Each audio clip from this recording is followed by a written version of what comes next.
Judul dari renungan ini adalah Menjadi Terang, Itu Gelap, dari Markus pasal 5 ayat 1 sampai 20. Bercerita tentang seorang yang kerasukan, diasingkan, dipisahkan dari teman, keluarga, bahkan masyarakat.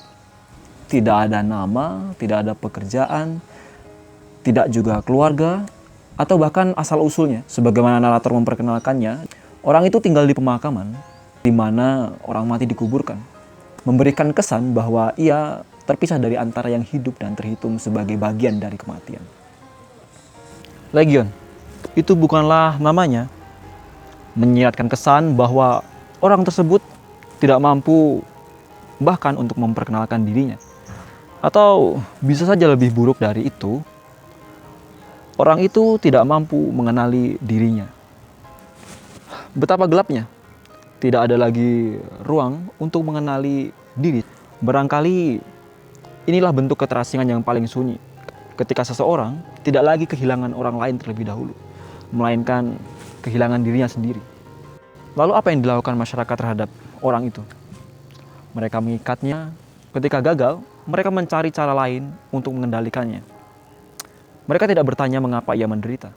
Mereka hanya memastikan ia tidak lagi mengganggu. Kontras dari hal itu, Yesus tidak datang membawa rantai yang lebih kuat. Ia justru berbicara kepada apa yang memperbudak orang itu. Setelahnya, barulah Yesus mengajukan sebuah pertanyaan yang tidak pernah diajukan masyarakat kepadanya. Siapa namamu? Ketika masyarakat mengenalnya melalui masalahnya, Yesus memulai dengan pribadinya. Pertanyaan itu bukan sekadar meminta sebuah nama. Pertanyaan itu mengembalikan martabat seorang manusia yang telah lama dikenal tanpa identitas. Terlepas dari apa jawabannya, pertanyaan itu sendiri telah menjadi awal dari sebuah pemulihan. Yesus tidak datang untuk mengamankan sebuah ancaman, ia datang untuk memulihkan seorang pribadi. Ironisnya, setelah orang itu dipulihkan, masyarakat tidak bersuka cita. Mereka justru meminta Yesus meninggalkan daerah mereka.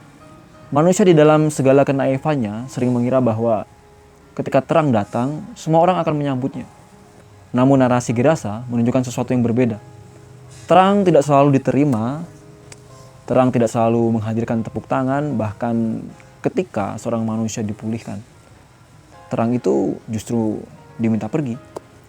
Dalam planet kenyataan yang diciptakan Tuhan, kebaikan tidak selalu disambut dengan sukacita, dan kebenaran tidak selalu diakhiri dengan kemenangan yang manis. Namun terang tetaplah terang.